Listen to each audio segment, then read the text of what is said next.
In this monologue from King Lear by William Shakespeare, Edgar flees for his life, having been framed for a treason by his half-brother, Edmund, against their father. His life in danger, Edgar must find a way to survive.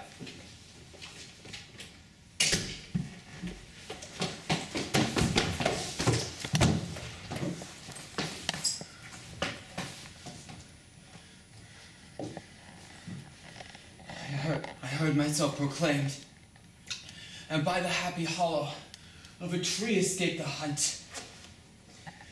No port is free, no place that guard and most unusual vigilance does not attend my taking.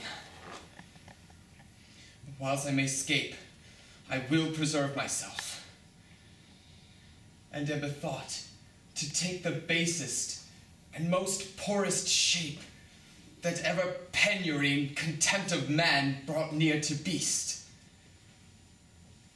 My face I'll brine with filth,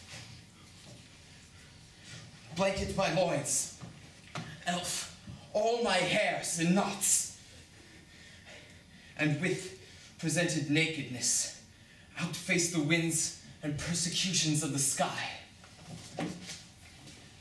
The country gives me proof and precedent of bedlam beggars who with roaring voices strike in their numbed and mortified bare arms pins, wooden pricks, nails, sprigs of rosemary. And with this horrible object, from low farms, poor pelting villages, sheepcotes and mills, sometimes with lunatic bands, sometime with prayers, enforce their charity.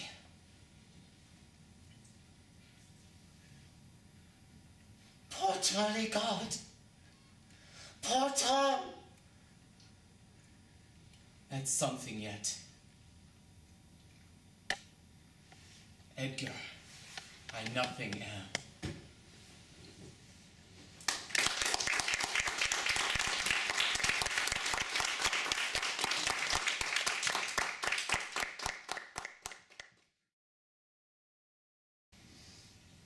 In this monologue from Anton Chekhov's play, The Cherry Orchard, Peter is talking with his close friend Anya. As they walk through the cherry orchard that belongs to Anya's family, Peter attempts to help her see past her love for the orchard and embrace a wider world. All Russia is our orchard. The land is great and beautiful. There are many marvelous places in it. Think, Anya. Your grandfather, your great-grandfather, and all your ancestors were serf owners. They owned living souls. And now, doesn't something human look at you from every cherry in the orchard? Every leaf and every stalk? Don't you hear voices? Oh, it's awful. Your orchard is terrible. And when in the evening or at night you walk through the orchard and the old bark on the trees sheds a dim light, and all the trees seem to remember all that was 100, 200 years ago and are oppressed by their heavy visions. But still, we've left those 200 years behind us. We don't yet know what the past is to be to us. We merely philosophize. We complain that our lives are dull, or we drink vodka. For it is so clear that in order to begin to live in the present, we must first redeem the past. And that can only be done through suffering, through strenuous, uninterrupted labor. Understand that, Anya.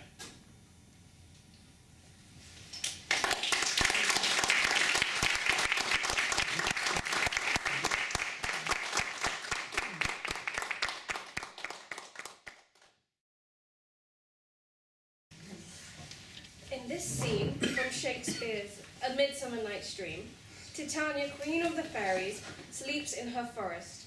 under the spell of a love potion, to fall in love with the first creature she sees. She is awakened by Nick Bottom, whose head has been transformed into that of an ass, though he is unaware of this change.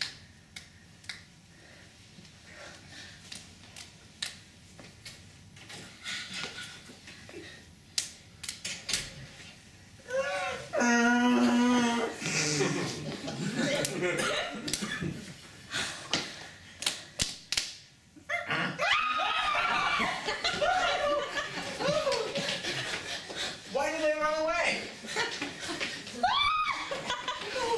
This is a knavery of them to make me a fear. Oh, Father, what happened to thee? Thou art changed.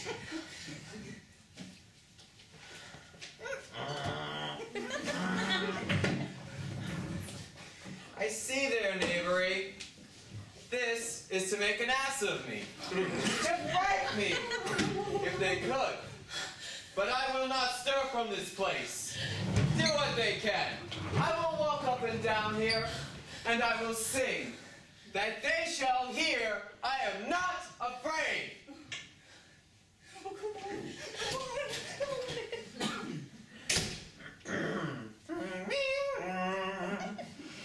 The horse so calm, so black of hue, with orange tawny bill. The thrust so with his nose so cruel. The wren with little quill. What angel awakes me from my flowery bed? Finch the sparrow and the lark, the plain so cuckoo gray, whose note for many a man doth mark, and dares us answer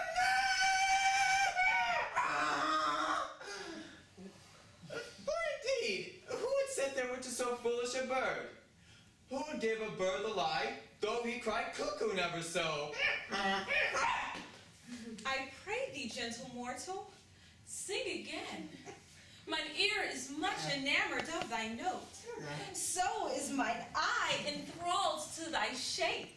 And thy fair virtues force doth move me.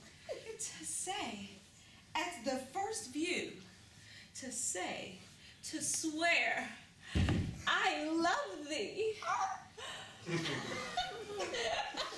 Methinks, mistress, you should have little reason for that. And yet, to speak the truth, reason and love keep little company together nowadays.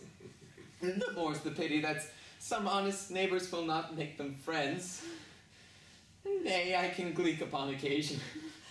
Thou art as wise as thou art beautiful. Not so, neither. But if I had wit enough to get out of this wood, I had enough to serve mine own turn. Out of this wood do not desire to go. Thou shalt remain here, whether thou wilt or no. I am a spirit of no common rate, and the summer still doth tend upon my state. And I do love thee, therefore go with me. I'll give thee angels to attend on thee, and fetch thee jewels from the deep, and sing while thou on pressed flowers doth sleep.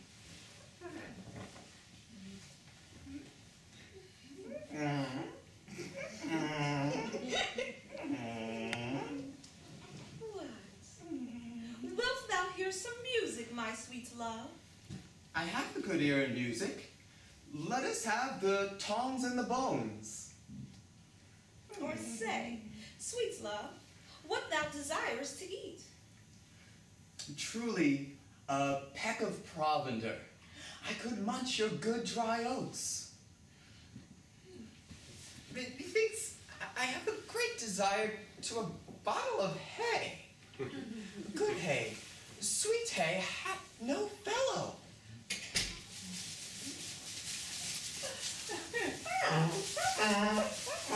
I have a venturous fairy that shall seek the squirrel's hoard and fetch thee new nuts.